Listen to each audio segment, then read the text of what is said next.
The governor in Oregon, where we're seeing the standoff, who is a Democratic friend of Hillary Clinton, has ordered the FBI in there, or has allowed them in there and said to shut it down. 200-plus vehicles have rolled into Harney County today. Additional FBI vehicles. Remember, they had set up at the small airport outside of town. So I'm afraid that this governor is going to push this to a massacre or a very bad scene, something we haven't seen since possibly Waco, Texas, if you remember that.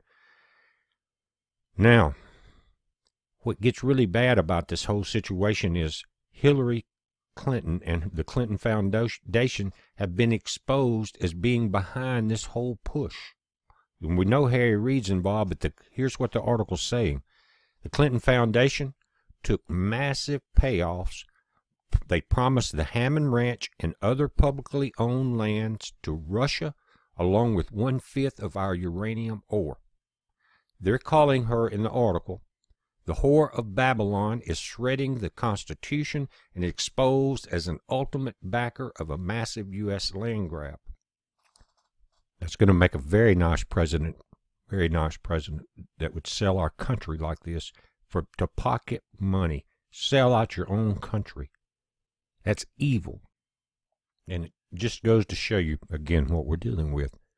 But they're saying, as it turns out, there's a lot more to the story behind the Malheur Wildlife Refuge, a whole lot more. And this article is just the tip of the proverbial iceberg. Now, you're looking at a map from the USGS, and tax dollars got this scanned and paid for, and these lands surveyed, and all of this information put together. And that's what it's about. It's saying that after further investigation, more of the pieces of the puzzle have been put in place, and it all points back to the notorious Clinton crime family. Hillary and her foundation are implicated in the dastardly scheme along with the Russian State Nuclear Energy Corporation, Rosatom, and a few dubious Canadian elite. And this is where the news really gets bad. It says Rosatom, the Russian company, is ranked number 2 globally in uranium reserves and number 1 globally for annual uranium extraction. The sheer power, strength, and size of the corporation is undeniable. Rosatom is a major player in today's power world and didn't become that way for no reason. It said Rosatom started expanding their operations into America and needed a way to do it. So in 2013, Rosatom acquired a Canadian company named Uranium One as part of a sinister side deal which involved multiple parties.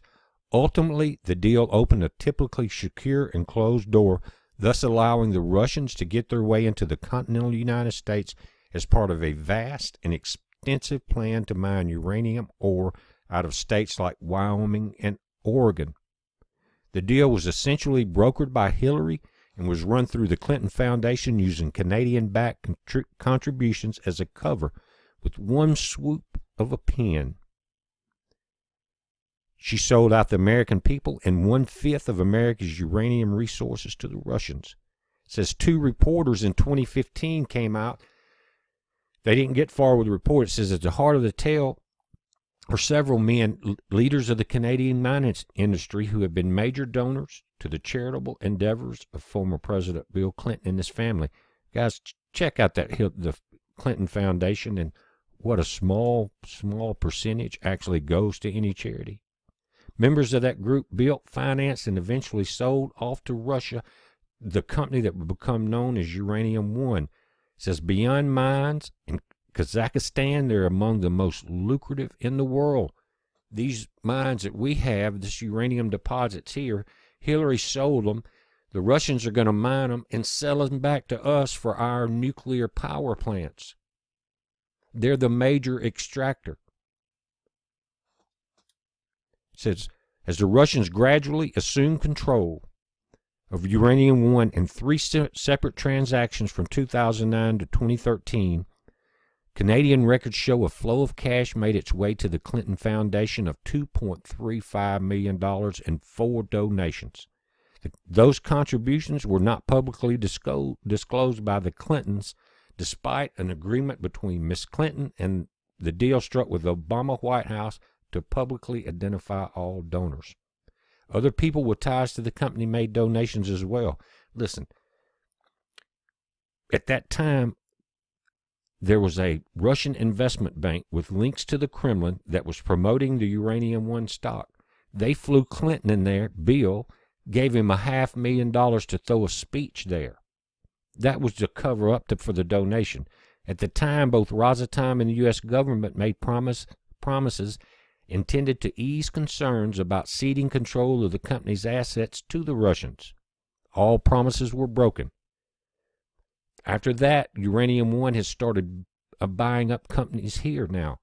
In 4 western states, they bought energy metal corporations and uranium holdings in Wyoming, Texas, and Utah. And they got the uranium mill in Utah with 38,000 acres. The deal made clear that Uranium One was intent on becoming a powerhouse in the United States uranium sector, with the potential to become the domestic supplier of choice for U.S. utilities. Thank you, Hillary. Thank you, Bill. You got my vote. Someone send this to Donald Trump. He will tear it to pieces. Hillary she will be shamed out of the country. She should be in prison. Her and Bill. Now, why I'm asking again to make this video viral, guys, is because the Oregon governor, Kate Brown, has stepped in. Remember, 200 plus FBI vehicles have rolled in there today, calling for a swift resolution to the armed occupation of the Malheur Wildlife Refuge. She's a Democratic shield for Hillary. You know, guys, it's almost impossible to watch the Democrats talk about the elections or anything else now. You can't believe anything. They will make up lies. It's unbelievable. It's saying Oregon Governor Kate Brown again is criminally assisting the Hillary and the Clinton Foundation with their master plan to sell out every last bit of America's public lands to foreign entities. And this today as well, a bombshell rocking the Clinton campaign. Brand new details about foreign money flowing into the Clinton Foundation. Major news outlets, including Fox News, reviewing all of the facts that are being revealed in this upcoming book, Clinton Cash. Bret Baier has been digging even deeper into the details and all of the connections that are brought forward in these contentions. He will be anchoring a Fox News special on all of this tomorrow night, but he joins us back again here now. Busy morning across the board, Bret. Good to have you here. Thanks, Martha. Good morning again. Let's stipulate at the beginning that these stories don't fit on bumper stickers. They take some time to explain and unwind, but it does not make them any less explosive. The bottom line here is it comes down to tens of millions of dollars donated to the Clinton Foundation and millions of dollars in speaking fees to former President Bill Clinton from foreign governments and businesses that had business or policy issues that would somehow end up in front of Secretary of State Clinton. This is based on the book Clinton Cash by author Peter Schweitzer. We had an exclusive interview with him. There are many stories around the globe here. This first one deals with Kazakhstan, and it starts with a trip by President Clinton and one of his friends to Kazakhstan. It develops into a uranium deal that explodes, and then tens of millions of dollars to the Clinton Foundation from one company. Also, big speaking fees to former President Clinton from this. It all ends up with a Russia reset that perhaps is more than anyone bargained for. Consider the stunning case of Kazakhstan and how American uranium ended up in the hands of the Russians. On September 6, 2005, Bill Clinton shows up in Kazakhstan, where Frank Justra, a Canadian investor, has been trying to get control to buy a couple of uranium mines. And he became really partners in a way with Bill Clinton, working on philanthropic activities. I came to him with an idea about creating an initiative to alleviate poverty. Furthermore, Frank Justra has been involved in helping to facilitate speaking engagements for the Clintons. Frank Justra and Bill Clinton were whisked to the presidential palace of President Nazarbayev in Kazakhstan. And it's a fascinating story because everybody walked away from the table that night with something. The story caught the attention of Pulitzer Prize-winning New York Times reporter Joe Becker. what President Nazarbayev got was this huge propaganda coup. Bill Clinton basically endorsed the progress that Kazakhstan had made in terms of their own democracy, which was sort of interesting given that President Nazarbayev was elected with 90+% of the vote in an election that was widely criticized as being rigged. Bill Clinton has a public press conference with President Nazarbayev where he praises his rule and praises his human rights record. But the bottom line is, after they leave, a couple of days later, Frank Giustra gets his uranium concessions, which end up being enormously lucrative to him and to a small group of Canadian mining investors. His company was like a bit player, and really had gone from a worthless shell company overnight, got this huge uranium mining deal. And then soon after that, Bill Clinton got a huge donation, $31 million from Frank Giustra to his charitable foundation, followed by a pledge to donate $100 million more. Our calls to the Kazakhstan embassy were never returned. We talked to Frank Giustra, who told us he considers this an old story, and said that he's not interested in politics.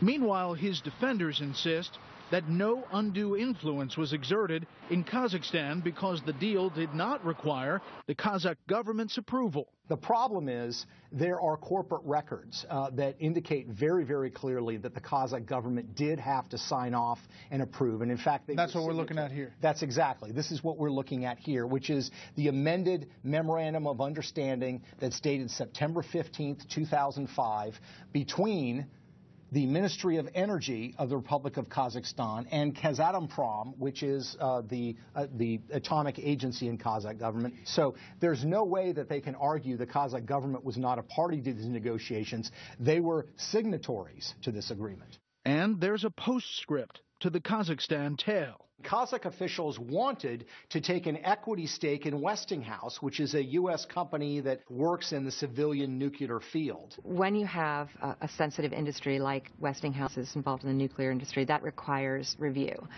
by the U.S. government. So the potential investors came to America to see the man who could make things happen. Frank Giustra arranged for Kazatomprom officials to go to Bill Clinton's house in Chappaqua. When I first contacted both the Clinton Foundation, Mr. Clinton's spokesman, and Mr. Giustra, they denied any such meeting ever took place. And then when we told them, well, we'd already talked to the head of Kazatomprom, who not only told us all about the meeting, but actually has a picture of him and Bill at the home in Chappaqua, you know, and that he proudly displayed in the office wall, they then acknowledged that, yes, the meeting had taken place. So what happened to Giustra's company that benefited from that deal in Kazakhstan? After a merger, it became a uranium giant called Uranium One. And then the Russians bought it. Uranium One became very active in acquiring uranium assets actually in the United States itself. By 2008, 2009, they were a particularly attractive target for the Russian government. And the Russians acquired that target. They would acquire what would amount to 50% of projected uranium output by 2015. In other words, Russia now controls what was projected to be up to half of America's uranium. Our calls to Uranium One were not returned. Now, does Secretary Clinton factor into this? For that deal to go through, it needs federal government approval, and one of those people that has to approve that deal is Secretary of State Hillary Clinton, who, as Senator Clinton, was vigorously opposed to these kind of buys from countries into U.S. property. That's a great point, Brett. You remember the Dubai ports deal, for example, which he was opposed to. We believe that no foreign government should control our ports. In this particular case, we're talking about uranium. We're talking about things that relate to the nuclear industry. We're talking about the Russian government, which already provides equipment, material to Iran. That's correct. The problem is that Hillary Clinton's family foundation, the Clinton Foundation, was receiving tens of millions of dollars from shareholders in Uranium One who wanted the Russian government to acquire them because it would be a financial landfall. So what this amounts to in the end is a Russian company, essentially controlled by Vladimir Putin, will now be in charge of a substantial portion of American uranium. Russia sends uranium to its client state, Iran. So American uranium could well be sent to the very nation we're negotiating with to try to slow its ability to develop a nuclear weapon. Thus, we see how far-reaching the effect of the Clinton blur, as Schweitzer puts it, can be. I want to send a message to every survivor of sexual assault. Don't let anyone silence your voice. You have a right to be heard, and you have the right to be believed. Unless I'm your rapist's lawyer. In 1975, when Hillary Clinton was an attorney, she agreed to defend a 41-year-old man who raped a 12-year-old so violently that he left her in a coma for 5 days and in therapy for 10 years. He specifically requested a female attorney, and Hillary took him on as a favor. Apart from the rape itself, which was proved later that night with medical tests, the girl's blood was found on his underwear. That section of underwear was cut out for testing and proved to be her blood and then lost by the medical lab. Hillary knew all this, and how do we know? There's hours of recorded tapes with her laughing about the incompetence of the medical lab, and some other great one-liners like, "I had him take a polygraph, which he passed, which forever destroyed my faith in polygraphs." Hillary used every trick in the book and got the guy down from 30 years to under a year. There's also that whole history of Hillary personally harassing the victims of her husband's sexual assault. There's not that much info out there, just an entire book and years of testimony from his victims. And this is the woman who's leading the Democratic polls? I guess I floated through my entire life naively believing that America is not a rape culture. I just never met any American who thought rape was okay. But I guess that's just because I've been avoiding Democrats. Who is the real Hillary Clinton? The former Secretary of State has long touted her history as a champion of women's rights. Over the past 25 years, I have worked persistently on issues relating to women, children, and families. It is a violation of human rights when individual women are raped in their own communities. It is a violation of human rights when a leading cause of death worldwide among women ages 14 to 44 is the violence they are subjected to in their own homes by their own relatives. But newly unearthed audio tapes throw that claim into question. They're of Clinton in the 1980s discussing a case she took on as a young lawyer in Arkansas, the one in which she represented a man accused of raping a 12-year-old girl. Here's Hillary in her own words laughing about how she helped get this convicted child rapist a reduced sentence.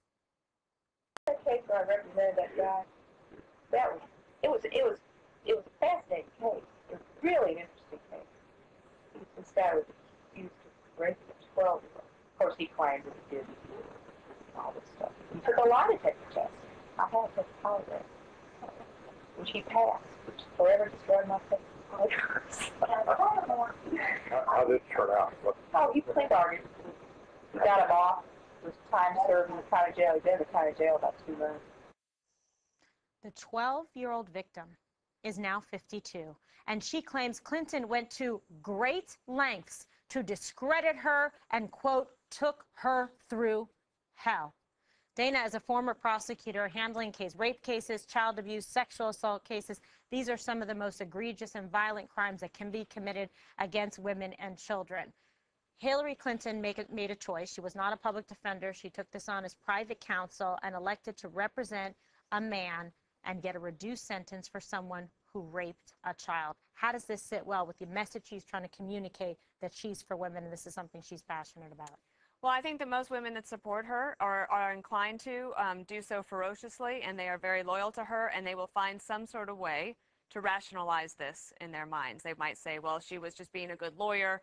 I don't know what they'll be able to say about it. One of the reasons this is happening is that Hillary Clinton is trying to have it both ways for almost too long. This actually has been known for some time, but it had been repressed by other news organizations. The Washington Free Beacon's Alana Goodwin finds the tape, she does the reporting, she puts it out there, and then what happens yesterday? The University of Arkansas bans the Washington Free Beacon from coming back because they forgot to fill out a certain form that they needed to fill out. Yeah, so I hope that women are going to be smarter and intelligent and say, listen, this is inconsistent with what she's been telling us. Who should I believe? Which is the real Hillary Clinton? The one back then taking cases on, voluntarily choosing to represent a child rapist? That's a big choice. You're pro-choice, Hillary? That was a choice she made. This is my problem with it. It's worse. It's just such an egregious crime. This actually gets even worse. If this is true, according to Smoking Gun, according to Daily Beast, Hillary Clinton. There's some sources for you. Daily Beast, you don't like that one? Don't like it. Yeah, okay. Anyway, Hillary Clinton says she knew the guy was guilty, yet she still defended him and got him off, quote, got him off with time served, ha, ha, ha. Now, why does that matter? Because you look at Hillary Clinton, if she wants to run in 2016, do you want someone who feasibly could be sitting in the Oval Office making decisions, who could laugh about getting off someone she knew was guilty on some sort of legal technicality? That's not the kind of leadership I want. That's not the kind of character I would want my president to have.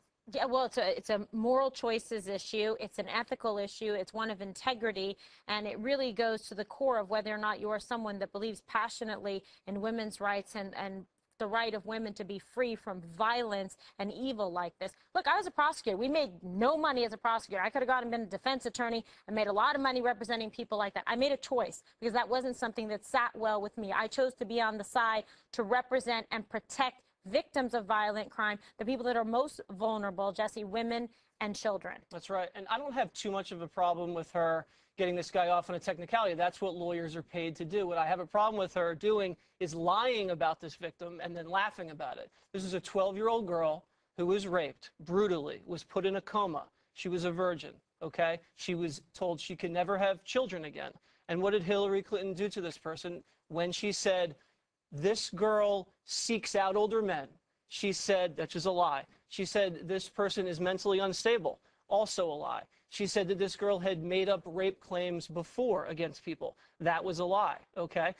Hillary has a problem with unethical behavior and lying. We know this about her. Remember, she was terminated from the House Judiciary Committee investigating Watergate for unethical behavior. She lied about coming under fire in Bosnia by the snipers. And then she's spinning this tale about this video in Benghazi. She's got a real problem with telling the truth. I think this is going to be very damaging. This should be a value issue that voters can decide on if this is the type of person with the core values that they share or not when making a decision about who you want to be your representative for the country. As Jesse said, with Hillary's values of win at all costs, right, and a callousness toward the sanctity of human life. What difference does it make when Americans died in Benghazi because of administration's shortcomings and security shortfalls? No. She stood in front of 4 draped caskets at Andrews Air Force Base and blamed the video, knowing very well that whole Benghazi situation was not a protest. This has been the most scrutinized. What did you just say, Porter? Okay, Bob. Bob, let's focus on this, the issue at hand here, because the whole platform that has been very strongly put forward by the Democratic Party and the left is, oh, the war on women, that the Republicans are committing a war on women. Is she the right choice? Is this a person with the right values? Is this a person that's 26 years of age? She was not a child, but she did traumatize a child. To this day, the woman is upset about the way she was treated, victimized by Hillary Clinton. And she might not have been mentally unstable at the time, but you can bet being put on the stand like that and being forced to read these things about yourself, that somehow you are to blame, you are deserving of a rape, you are deserving of crimes of violence committed against you, is so far afield, so offensive. She has problems. The interview is from somewhere between 1983 and 1987, so she wasn't 26 when she did the interview. Correct. And I think that her recollection of it is something, I guess, that is worth pointing out as well. I also don't think she has been the most scrutinized. Well, I think it's obvious. This has been out there, but the media protects her. If you read the Washington Free Beacon's Matthew Continetti today, with Glenn Thrush, now Politico, when he was at the New York Daily News, was going to put this forward, and the editors, he said, buried it because they didn't want to hurt the cause. And it actually ends up hurting the Democrats in the long run when the media continues to try to protect them. The difference between this and the Mitt Romney story that I mentioned about on the front page of the Washington Post about him being a bully in high school, right, is very different from trying a case when you're 26 and then talking about it 10 years later. Absolutely right. The time reference there that you made, Dana, is significant. And let's look at Hillary's history with women. I mean, I know she's done a lot, Bob, but I mean, think about what she's done as well. I mean, we've had her leading the charge to smear Monica Lewinsky as this desperate, reckless slut. Do you remember that? Or how about when Juanita Broderick accused her husband of rape? Juanita allegedly came up and said, well, Hillary came up to me and confronted me and tried to threaten me to keep quiet. And also, remember in '93 when she was, the first lady running for president, she said, oh, well, I could have, stayed home and cooked cookies and drank tea in the kitchen, but I decided to pursue a profession. Is that your best case right there?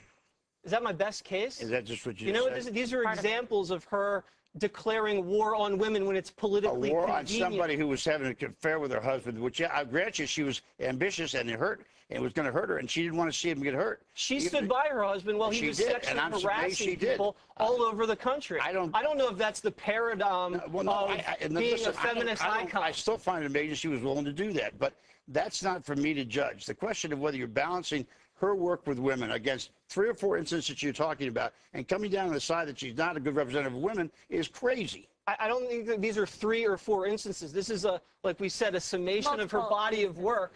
Where she's sided with people that have victimized women instead of siding with victims. Bob, if you're going to run on a campaign platform saying the other side's got a war against women, I'm the one. I'm your wartime consigliere on behalf of women to do what's best and fight for them, fight for women and children, then you bet you're going to get this kind of scrutiny, and it is relevant, and it's especially relevant that she brings it up 10 years later and her attitude about it.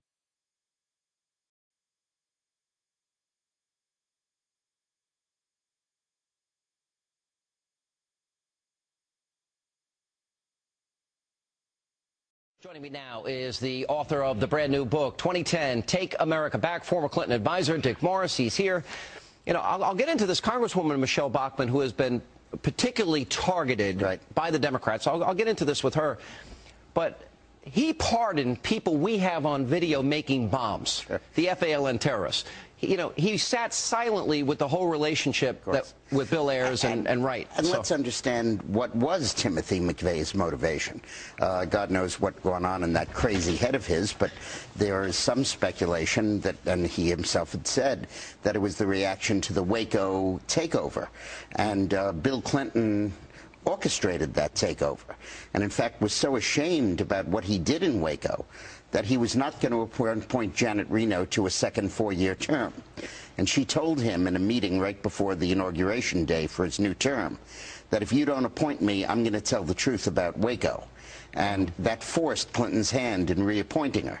So I think I don't remember you telling this story before. No, it's never been said before. Wow. I think that President Clinton might want to examine his own connection with the Oklahoma City bombing in terms of Waco before he starts accusing people in walkers and wheelchairs who are trying to keep their Medicare of being provocateurs. So what was the truth about Waco that Reno threatened to use against him? I have no idea, but I know that he told me, Clinton told me, that I couldn't not appoint Reno because she would have turned on me over Waco. That's the phrase he used. What do you... The extensive use of governmental privileges against grand jury and criminal investigations has, of course, been a pattern through this administration. Most notably, the White House cited privilege in 1993 to prevent Justice Department and Park Police officials from reviewing documents in Vincent Foster's office in the days after his tragic death.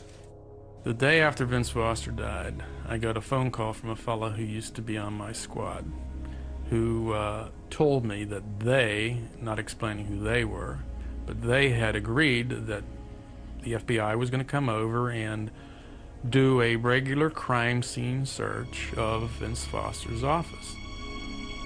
During the Whitewater investigation, Deborah Gorham testified she saw a Waco file in the security file cabinet next to Mr. Foster's desk. In addition, Michael Chertoff, counsel for the Senate committee, inquired about a letter by Vince Foster involving Waco. Neither was ever recovered during or after the crime scene search, and their whereabouts are still unknown. However, White House Secret Service agent Harry O'Neill testified that Maggie Williams was seen removing files from Foster's office the night of his death. Thomas Castleton, an intern and Mr. Foster's assistant, testified that he had also removed a box of files. Just to let you know where we are in the state of the record. We have received evidence that, in fact, the box was in Mr. Foster's office. Did you understand the box you were taking up was a box of files that originated in Mr. Foster's office? I did understand that, sir. You heard that from Maggie Williams? Yes. And in fact, it was Maggie Williams, the Chief of Staff to the First Lady, that you accompanied in taking this box up to the residence, right? That's right. What were you told by Maggie Williams about why the box was being taken up to the residence? I was told that the contents of the box needed to be reviewed. Reviewed by whom? By the First Lady. Maggie Williams was Mrs. Clinton's chief of staff. Maggie Williams took out, you can't call it anything else but what it is. It was evidence. One of the interesting things that happens in an investigation is you begin to get anonymous phone calls. And we, in fact, received anonymous phone calls from Justice Department managers and attorneys who believed that pressure was placed on Janet Reno by Webb Hubbell and pressure that came from the First Lady of the United States. Now, we believed that because the military was present at Waco in some capacity, that the president may have made a decision to allow that to happen following some sort of a legal protocol where he says this is of such a serious nature they need to be involved. And we asked for those documents and asked to see National Security Council documents. And were not provided with any information that enabled us to reach a conclusion. It's a serious allegation that the president interfered with, changed, moved up the decision. And we can't just bandy these things around unless we have some real evidence. If Combat Applications Group was on the ground that day, actually pulling triggers, the origin of that operation would have come directly from the White House. It would have come from the president, because Combat Applications Group is, for all intents and purposes, the president's private army. It was discussed at the meeting that the senior levels of the Clinton administration had authorized Delta to be deployed to Waco, Texas, and not just 2 or 3 people deployed there, but enough people there to get the job done. As we come to an end, all of us are looking for anything that happened in these hearings after 8 days and nights to indicate not that General Reno had something to do with this, but now the president. Well, after we've exhausted that bit, the only one left that I can think of is the butler. Maybe the butler did it. I am surprised you hadn't tried to subpoena the butler by now.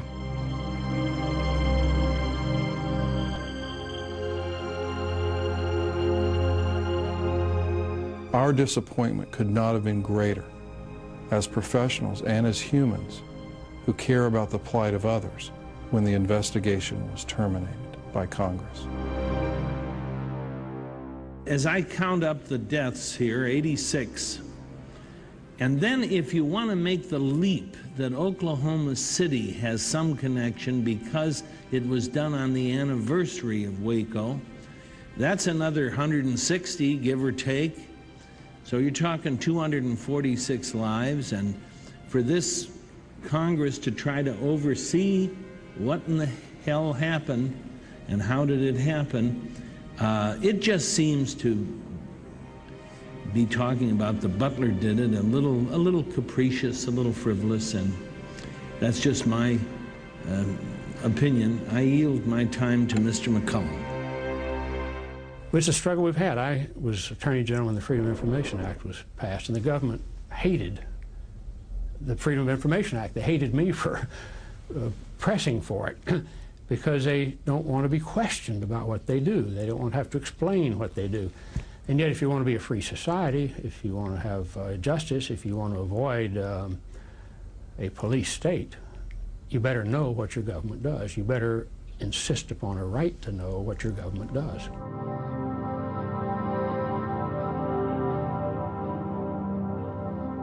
Even though you have a $20 million investigation, you don't have $20 million answers.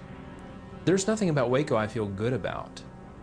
But imagine seeing small children disarticulated with bullets and debris, and having to pick up their body and their head comes off in your left hand and their body comes apart in your right hand. And, I mean, that leaves a horrible, absolutely indelible, etched in your brain memory of a tragedy.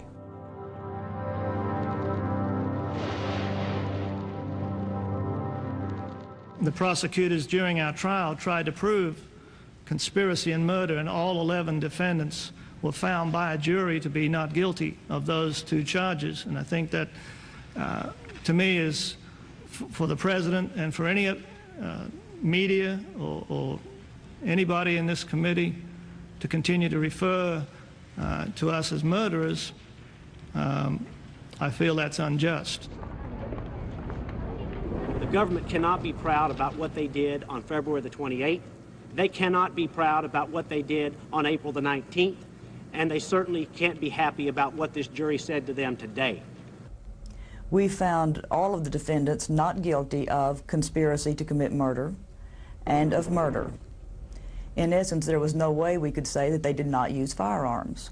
I think the jury totally rejected the scary idea that came out in final argument that someone who would study a certain religion by virtue of the way he thinks would be guilty of a conspiracy to murder federal agents.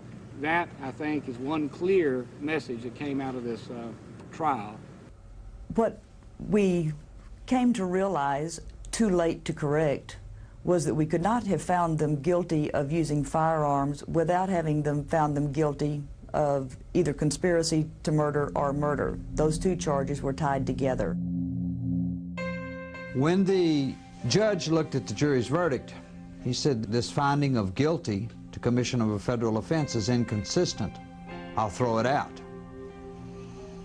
But then he changed his mind, and when it came to sentencing, he stood the jury's verdict on its head. He said in his sentencing speech that since they were guilty of using a weapon in the commission of a federal offense, he would find that the federal offense was murder and conspiracy to commit murder. He went further on to say, you murdered not only the ATF agents, but your own co-religionist. Federal sentencing guidelines allowed Judge Smith to choose a sentence of between 5 and 40 years. He gave all but 2 defendants the maximum sentence of 40 years in federal prison. After the inauguration in 1993, the Clintons fired the White House Travel Office employees, allowing their wealthy Hollywood friends to take over the lucrative travel business. This led to investigations by the FBI, DOJ, GAO, Oversight Committee, and the Whitewater Independent Council. The Clintons claimed the firings were due to financial misdeeds, but the employees were cleared on all counts. Hillary Clinton allegedly played a central role in the firings, yet in her sworn testimony, she claimed she was not involved. The independent counsel found this to be factually inaccurate and that she made factually false statements. The Clintons were forced to remove their friends and reinstate the previous employees. Vince Foster, the longtime friend and companion of Hillary Clinton, was significantly involved in several Clinton scandals. Due to the strange circumstances surrounding his death in 1993, an investigation ensued. Before the police arrived, Clinton staffers illegally removed boxes of documents on Whitewater and presumably Travelgate and other sensitive issues. President Clinton put his wife in charge of the most expensive program in the country. There was a national outrage that the unelected, unqualified First Lady was going to design America's healthcare system. In a 1993 interview, Hillary Clinton admitted, "I am not an expert on healthcare. I'm not somebody who has studied it." Hillary Clinton kept the Presidential Task Force on National Healthcare Reform shrouded in such secrecy that a federal judge threatened to hold the administration in contempt. 2 years later, the healthcare plan was a 1,342-page nightmare, including gatekeepers, health alliances, purchasing cooperatives, new and higher taxes, and restrictions on choosing doctors. Physicians, hospitals, large and small businesses, insurance companies, Democrats, Republicans, and the general public rejected the program, and it failed disastrously. The General Accounting Office put a price tag of $32 million on Hillary Clinton's health care fiasco. For dishonesty, Hillary Clinton and others were fined $450,000. Court costs to taxpayers were $725,000.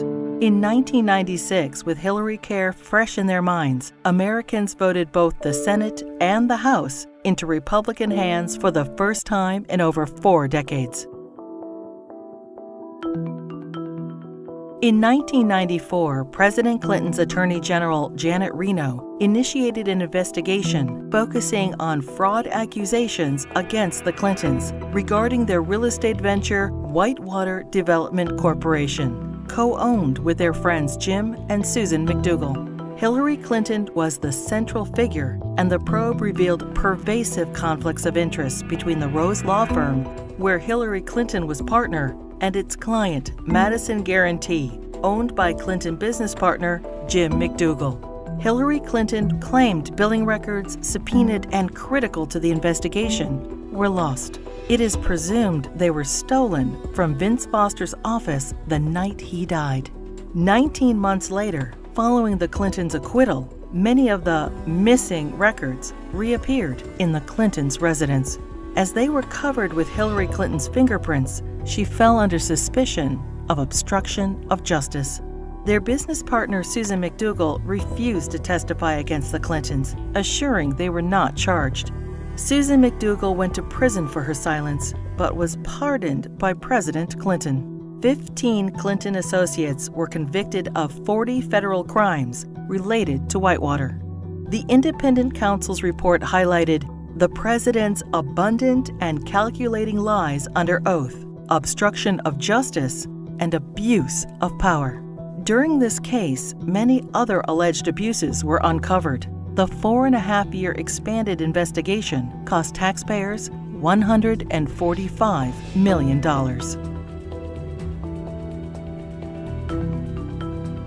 Hillary Clinton's trades in cattle futures raised suspicions of improprieties as her very first trade of $5,000 quickly turned into over $490,000. She refused to release her tax returns for the years in question. Hillary Clinton insisted that she made all the investment decisions herself.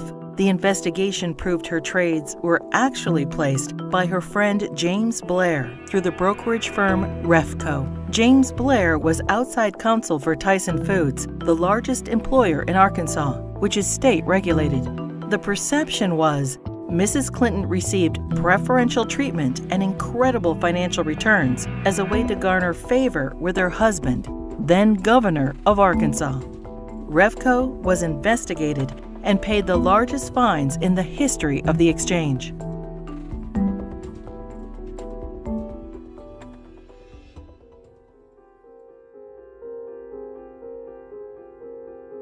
The Clinton administration improperly requested and received FBI background reports on 900 Republican officials.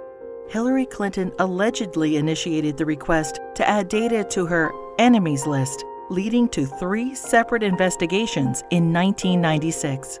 In testimony, the White House Personnel Security Director refused to name Hillary Clinton as the source of the request, and he was forced to resign. Hillary Clinton claimed she was guiltless and was called a congenital liar in the New York Times. The fund was established so individuals or companies hoping to garner favor with the president could help pay the Clintons' endless legal bills. In 1996, the Justice Department investigated campaign fundraising abuses and cover-ups by the Clintons in connection with an effort by China to influence administration policies. In violation of U.S. law, agents for the Chinese government and military funneled millions into President Clinton's re-election campaign, the Clinton Legal Defense Fund, and the DNC. The DOJ's report stated, "A pattern of events suggests a level of knowledge within the White House, including the President's and First Lady's offices, concerning the injection of foreign funds into the re-election effort. The Clintons were accused of using the IRS to harass their enemies, including Republican politicians, the White House Travel Office, the NRA, Judicial Watch, the Heritage Foundation, and other conservative organizations. A senior IRS official admitted that Clinton opponents were singled out for tax audits. Also audited were Bill Clinton's female accusers, including Jennifer Flowers, Paula Jones, Juanita Broderick, and Elizabeth Ward Grayson.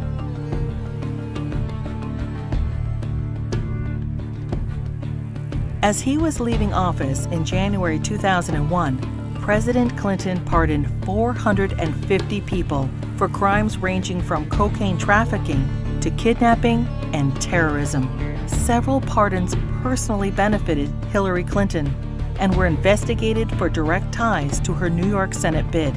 Mark Rich, a billionaire fugitive, owed the government over $160 million and was charged with tax evasion, wire fraud, racketeering, and trading with Iran. Rich's ex-wife, Denise Rich, a close friend of the Clintons, donated over $600,000 to the Clinton Presidential Library just prior to the pardon. Mrs. Rich also gave $14,000 to the Clinton Legal Defense Fund and $135,000 to Hillary Clinton's Senate campaign. The New Square Four were elders of a Republican voting Hasidic community convicted of defrauding the government of millions of dollars. Candidate Clinton met with their Grand Rabbi.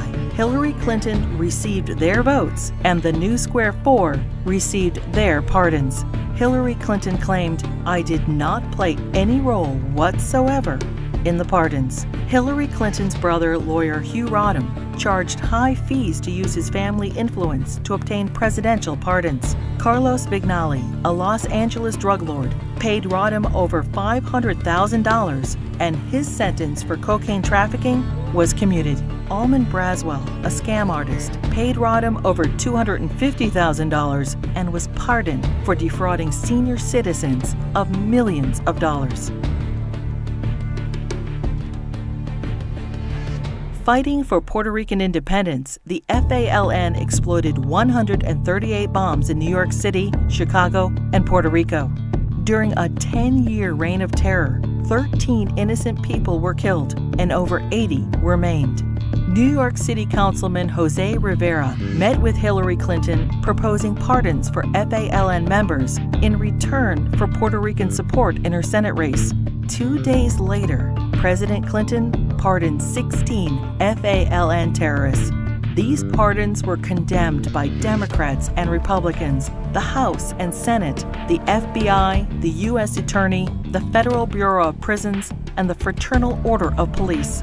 Another probe into Clinton wrongdoing ensued. When Congress requested additional information, President Clinton claimed executive privilege, preventing anyone involved with the pardons from testifying. Hillary Clinton claimed no involvement in or prior knowledge of the decision. Former Democratic President Jimmy Carter called these shameless pardons disgraceful. The largest political fundraiser in U.S. history became the largest election fraud in history. In the year 2000, the fundraiser for Hillary Clinton's New York Senate race was attended by 1,300 people, including the Hollywood elite and the Democratic leadership. In violation of federal election statutes, an individual, Peter Paul, financed the entire event.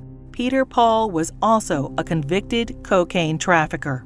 In violation, Hillary Clinton was involved with the solicitation of funds and the coordination of the gala. In violation, Hillary Clinton requested in writing an additional $150,000 from Peter Paul in untraceable securities. The Clinton campaign's filings with the Federal Elections Committee stated the event only cost $500,000. The actual price tag was $1.5 million. Senator Clinton was fined over $50,000 for purposely underreporting the cost of the event. In another campaign finance fraud, Hillary Clinton ignored FBI warnings and accepted over $900,000 from scam artist and felon Norman Sue. Hillary Clinton's Senate tenure was undistinguished. In 7 years, she introduced only 3 minor bills which became law, including the naming of a post office. She helped secure millions in federal assistance for a New York developer. Ethics questions arose when the businessman donated over $120,000 to the Clinton Foundation. Senator Clinton did not support English as the official language of the United States government, and she enthusiastically voted for the Iraq War resolution. Hillary Clinton ignored Senate rules and reporting requirements for the hiring of staff and non-paid fellows, breaking the Senate Code of Official Conduct and hiding multiple conflicts of interest. She was investigated by the Senate Select Committee on Ethics.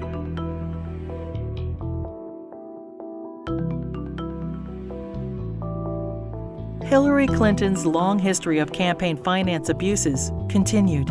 Jeffrey Thompson and other fundraising bundlers for her failed 2008 presidential campaign pled guilty to conspiracy and campaign finance law violations. In the primaries, Democrats nominated the little-known junior Senator Obama over the well-known, scandal-ridden Hillary Clinton. In 2009, President Obama nominated Hillary Clinton as Secretary of State. In 2014, the State Department spokesperson was asked to identify one tangible achievement from Hillary Clinton's 4 years as Secretary of State. She responded, "I am certain those who were here at the time, who worked hard on that effort, could point out one." Secretary Clinton's tenure had no signature doctrine or diplomatic breakthrough. It was, however, 4 more years of scandals. The Clinton State Department wasted $80 million on a U.S. consulate in northern Afghanistan, which will never be completed. Under Clinton's name, the Foreign Service gathered details on foreign diplomats, our allies and officials of the UN, including internet usernames, email addresses, credit card numbers, fingerprints, frequent flyer account numbers, and work schedules. The Clinton State Department lost approximately $6 billion due to improper filing of contracts. The FBI, CIA, and the DOJ requested that Boko Haram be designated as a terrorist group so the agencies could pursue them. Secretary Clinton declined, and the group continued its reign of terror, including the kidnapping of 300 schoolgirls in Nigeria. A special investigator for the State Department claims probes into illegal acts by the Diplomatic Security Service and ambassadors were influenced, manipulated, or simply called off under Hillary Clinton. These include sexual assaults by State Department security officials in Beirut, endemic engagement of prostitutes by Hillary Clinton's security detail, drug use by State Department contractors in Baghdad, solicitation of child male prostitutes by U.S. Ambassador to Belgium. Secretary Clinton's spokesperson claimed Hillary Clinton had no knowledge of any of the scandals in her State Department. "We learned of it from the media and don't know anything beyond what's been reported."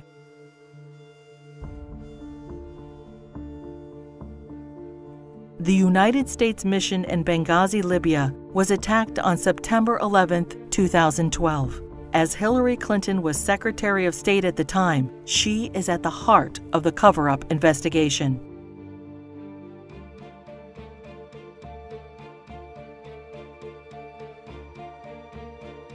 When she finally testified to Congress 4 months after the attack, she famously stated, "The fact is we had 4 dead Americans. Was it because of a protest? Or was it because guys out for a walk one night who decided they'd go kill some Americans? What difference at this point does it make?" Hillary Clinton testified that she submitted all documents requested by Congress. 20 months later, and only through a Freedom of Information Act request, 41 new documents were released, including changes to Ambassador Susan Rice's talking points. more documents are still being withheld.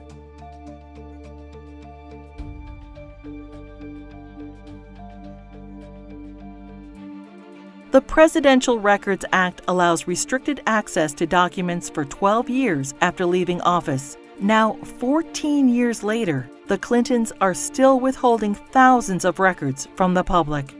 Over 300 Freedom of Information Act requests have been ignored, suggesting more damaging revelations about the Clintons. It is difficult to separate the Clintons' personal and political financial ventures from those of the Clinton Foundation. The New York Times expose on the Clinton Foundation details moral and fiscal chaos, shameless fundraising, and calls it mired in conflicts of interest. Run by old Clinton friends, it has been grossly mismanaged and, despite enormous donations, ran multi-million-dollar deficits.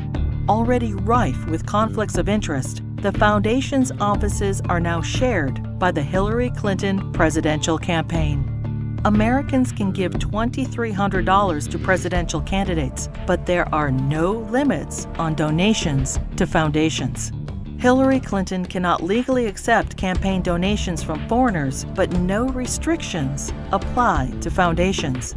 Secretary of State Clinton traveled to Moscow and pressed the Russian government to purchase planes from Boeing. 2 months later, contract in hand, Boeing donated $900,000 to the Clinton Foundation. The foundation's support from foreign interests hoping to influence U.S. policy is of grave concern. Foreign donations to the foundation increased by 70% when Hillary Clinton ran for president in 2008.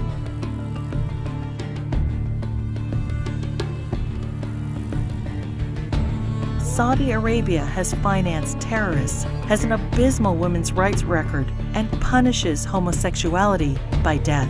And yet, the Kingdom of Saudi Arabia is one of the largest supporters of the Clinton Foundation. In a Clinton co-presidency, every large donation could raise suspicions of improprieties or influence peddling and lead to non-stop investigations.